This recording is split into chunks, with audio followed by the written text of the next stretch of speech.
America और Iran के बीच जारी युद्ध के बीच एक बड़ा घोटाला सामने आया है।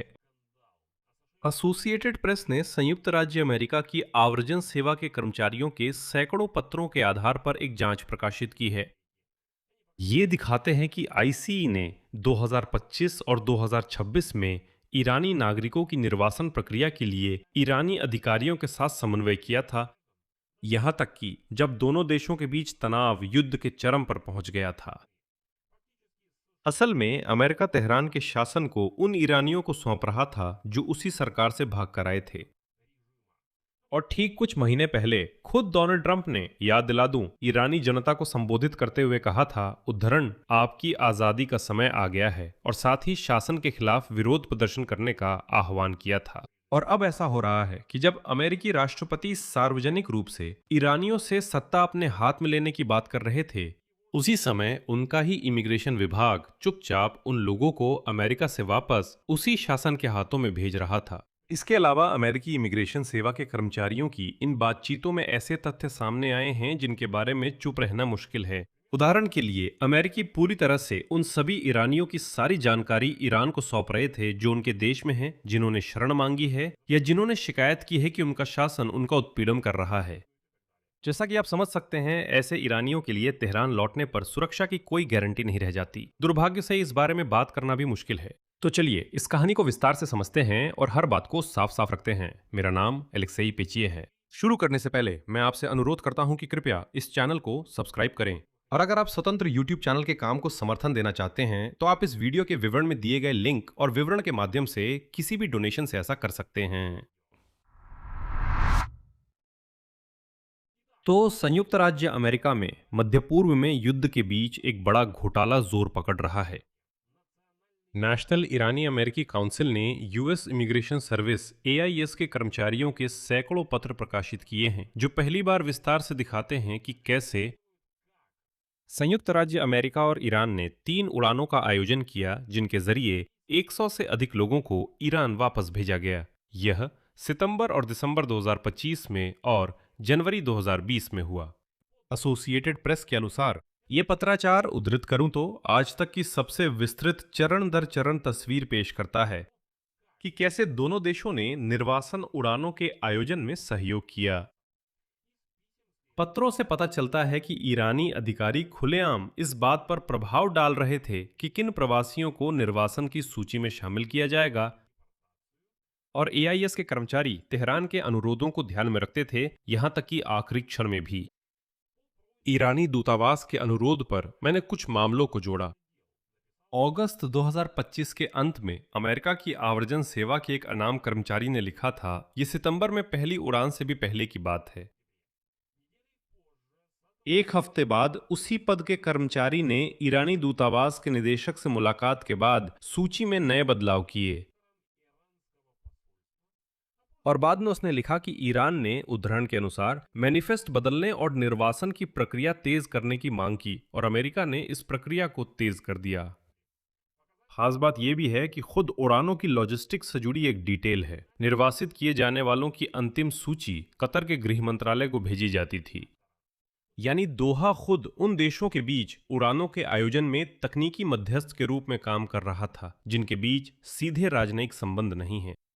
एक साफ गड़बड़ी भी थी जो दिखाती है कि यह सब कितना अव्यवस्थित, अराजक और अपारदर्शी तरीके से चल रहा था। एआईएस कर्मचारियों के पत्राचार से पता चलता है कि कम से कम एक व्यक्ति जो अंतिम सूची में था ही नहीं, फिर भी डिपोटेशन विमान में चढ़ गया। एक ईरानी नागरिक जिसे हमने कतर के गृह मंत्रालय को भेजी गई अंतिम सूची में शामिल नहीं किया था, वो विमान में सवार था, ऐसा एक अनाम अधिकारी ने लिखा। दूसरे ने जवाब दिया, उद्धरण, मुझे बिल्कुल नहीं पता कि ये मामला या ये व्यक्ति विमान में कैसे पहुंचा।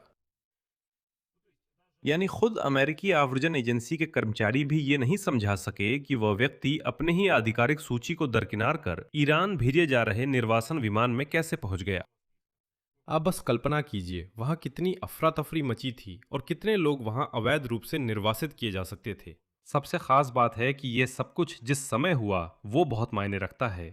निर्वासन का समन्वय प्राथमिकता में बना रहा। ध्यान दीजिए, यहां तक कि अमेरिका, इजराइल और ईरान के बीच 12 दिन की दौरान भी जून 2025 में जब ईरानी लोग बड़ी संख्या में देश छोड़ रहे थे और ईरान की सरकार ने अस्थायी रूप से निर्वासित लोगों के लिए यात्रा दस्तावेज जारी करना बंद कर दिया था। चिट्ठियों से पता चलता है कि प्रक्रिया को तेज करने का दबाव व्हाइट हाउस के सर्वोच्च स्तरों से आ रहा था। अमेरिकी आव्रजन एजेंसी के कार्यवाहक निदेशक टॉड लायंस ने ईरानियों की वापसी को प्राथमिकता बताया। कुछ ही दिनों बाद जब खुद राष्ट्रपति डोनाल्ड ट्रंप ने सोशल मीडिया पर तुरंत तेहरान को खाली कराने का आह्वान किया क्योंकि वो हमले की तैयारी कर रहे थे। सोचिए, यानी ट्रंप कहते हैं, लोगों तेहरान छोड़ दो क्योंकि हम इस इलाके पर बमबारी करने वाले हैं। और इसी दौरान टॉड लायंस कहते हैं, अच्छा अब हम बमबारी करने वाले हैं तो जितने ज्यादा से ज्यादा ईरानियों को जो हमारे पास डिपोटेशन के लिए उपयुक्त हैं वहां जल्दी से जल्दी भेज दो ताकि हम यह अध्याय बंद कर सकें। और यहाँ याद करना चाहिए कि उन्हीं हफ्तों में डोनाल्ड ट्रंप ने सार्वजनिक रूप से क्या कहा था। 28 फरवरी को ईरानी जनता के नाम अपने संबोधन में उन्होंने कहा, जब हम खत्म कर लेंगे तो सत्ता अपने हाथ में ले लेना, वो आपकी होगी। ये शायद कई पीढ़ियों में आपका एकमात्र मौका है। आपकी आज़ादी का समय आ गया है। कई वर्षों तक आपने अमेरिका से मदद मांगी लेकिन वह कभी नहीं मिली। कोई भी राष्ट्रपति कभी भी वो करने के लिए तैयार नहीं था जो मैं आज रात करने के लिए तैयार हूं। अब आपके पास एक राष्ट्रपति है जो आपको वही दे रहा है जो आप चाहते हैं। देखते हैं आप कैसे प्रतिक्रिया देते हैं। और इससे पहले ट्रंप ने कहा था कि युद्ध का उद्देश्य ईरानी जनता के लिए आज़ादी है। यानी ईरानियों को दमनकारी शासन से बचाने की इस सार्वजनिक बयानबाजी के साथ साथ उन्हीं का अपना विभाग उसी शासन के साथ मिलकर लोगों को वापस भेजने का समन्वय कर रहा था।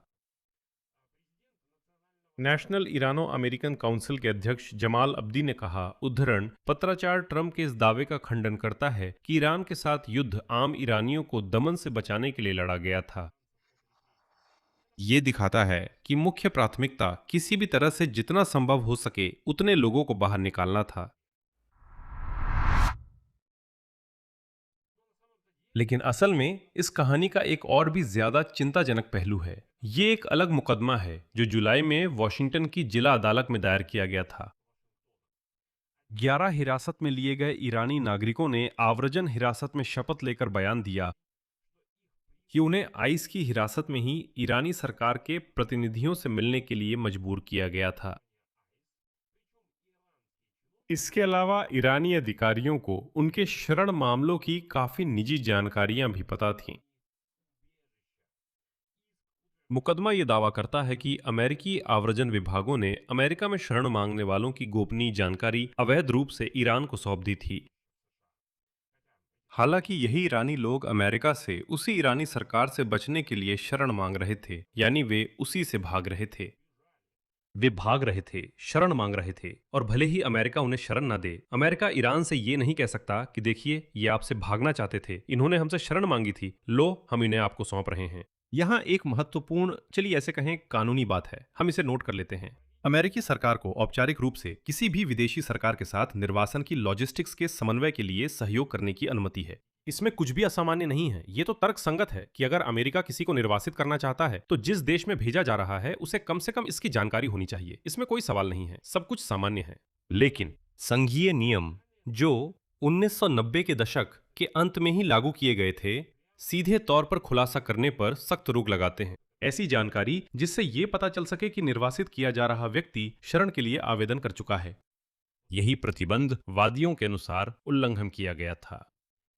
अमेरिकी गृह सुरक्षा विभाग ने जुलाई में इन आरोपों को सख्ती से खारिज कर दिया और कहा, उद्धरण, ये दावा कि आइस ने शरण के लिए किए गए आवेदनों की जानकारी ईरानी सरकार को दी, गलत है।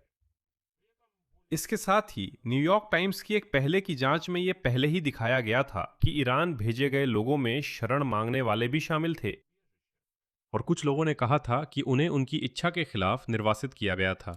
यानी आइस का ताज़ा पत्राचार इस तस्वीर को नई नहीं बनाती, ये कोई नई बात नहीं है। ये पुष्टि करती है और विस्तार से बताती है उस बात को जिसके बारे में पहले ही बताया जा चुका है।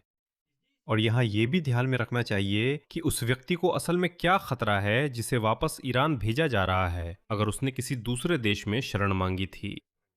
उन आंकड़ों के अनुसार जो इसी अवधि में पश्चिमी मीडिया ने दिए थे, 8 और 9 जनवरी को देशव्यापी विरोध प्रदर्शनों को दबाने के दौरान ईरान में इस्लामी शासन के प्रति वफादार सुरक्षा बलों ने मार डाला। यह आधिकारिक तौर पर सिर्फ 2 दिनों में 36,500 से अधिक लोगों की संख्या है।